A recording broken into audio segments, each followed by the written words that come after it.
Hey guys, welcome back. Well, we are back on the 1927 John Deere D.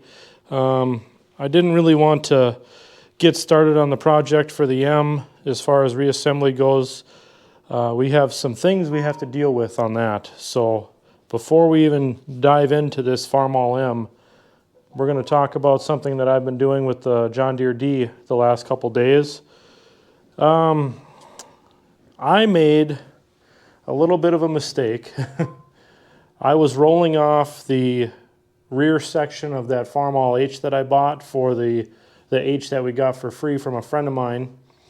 I was rolling that off the trailer here in the driveway so that we can kind of prep for the springtime to do that swap. It's a 9-speed M&W.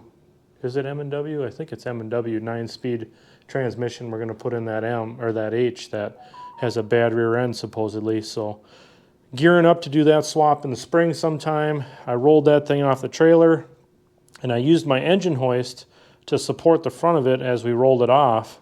And I was by myself, which hindsight's 2020. I should have never done it by myself, but I did it by myself and I did get it off the trailer. But as it rolled off the trailer, the engine hoist that was supporting the front of it slid here into the garage, and it put the handle, this handle here of the engine hoist, slid into the garage and boom, right into the front of the radiator for the D. And it didn't puncture it, I don't think, but it damaged one of the tubes bad enough to where I think it probably will leak. And I probably could have disassembled the radiator, taken it to a radiator shop, and had them plug that tube, solder that tube shut on that radiator. But seeing as this has an overbore kit in it with high compression pistons, I don't know what kind of heat is going to be generated out of this thing. So I want as much cooling capacity as I can get. So I ended up ordering a new radiator core, installed it in the tractor, and got everything set up. And then I thought to myself, I need to do something to protect that radiator core. So what I did over the last couple days was I built this radiator guard, which is kind of similar to the corn, I guess it's the corn screen that they would put on these.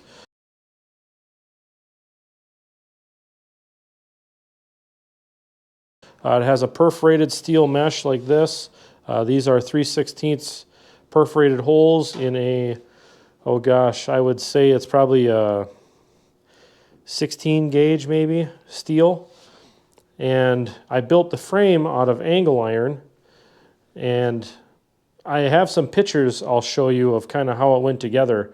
But essentially I took 2 pieces of angle iron for the sides,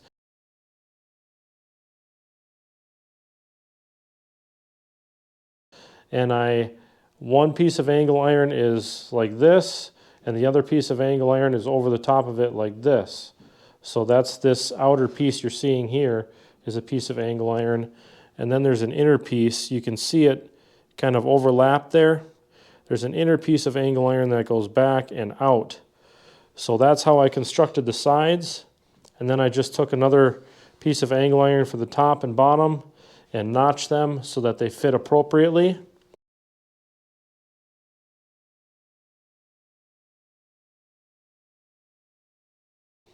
Once I got all that tacked together, I finish welding it.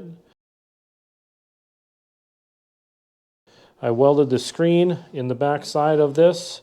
And then I have 2 3/8 piece or 3/8 round stock rods welded in to kind of stiffen everything up so that nothing will get pushed and push this screen back into the radiator. But I shouldn't have a problem with airflow at all. This is the same exact screen that they use in the corn screen for the original radiator guards. It worked out pretty good. I've already, did my patina magic on it. I'm going to dull this up a bit, probably with, maybe I'll flame kiss it with the oxyacetylene torch, or maybe get some more flat black and just kind of dust it a little bit, and that'll help kind of drown out the shine in it. Usually what I do is I'll dust it with like a black after I get the color on there. I'll dust it with black and let it kind of tack up a bit, and then I'll take a paper towel and just kind of smear it across, and that usually blends it nicely. So if anybody's curious on the paint colors or the assortment of paint I use for blending things, usually it's a flat black, some version of a dark flat brown. This is Hunter Green. It's a flat or satin finish. John Deere Green. Those are all the different colors that I use to try and blend everything together on this and make it look patina-ish. But this is what we've been up to the last couple days, and it actually turned out very nice. So I'm not at all upset with how it turned out. I'm not the best welder. I'm not afraid to admit it. I used to be a pretty good welder back in high school, but it's kind of one of those perishable skills. If you don't use it, you lose it. So as they say, a poor welder's best friend is a good grinder. So I did my best work at grinding on this and smoothed out all the welds and got it to look pretty nice. So it's not perfect, but I can see that, this side is a little bit low compared to this side, but that's okay. I didn't do this to make it look the best. I did this to protect the radiator. So the fact that it looks good, not great, but good, is just a bonus. So that's where we're at with the radiator guard. It's done, it's on there, and we made it ourselves. So I really don't have anything else for you. We're still waiting on the front axle to come back from the machine shop. A friend of mine, I met with their machinist the other day, and we kind of have a plan of attack for that. So hopefully it won't be too much longer and we'll get this thing back on the ground. I have new bearings and races and everything for the front wheels, so we just have to put the races in the hubs and slide the front wheels on, and everything should be pretty well good to go with that. So it's really all I've got.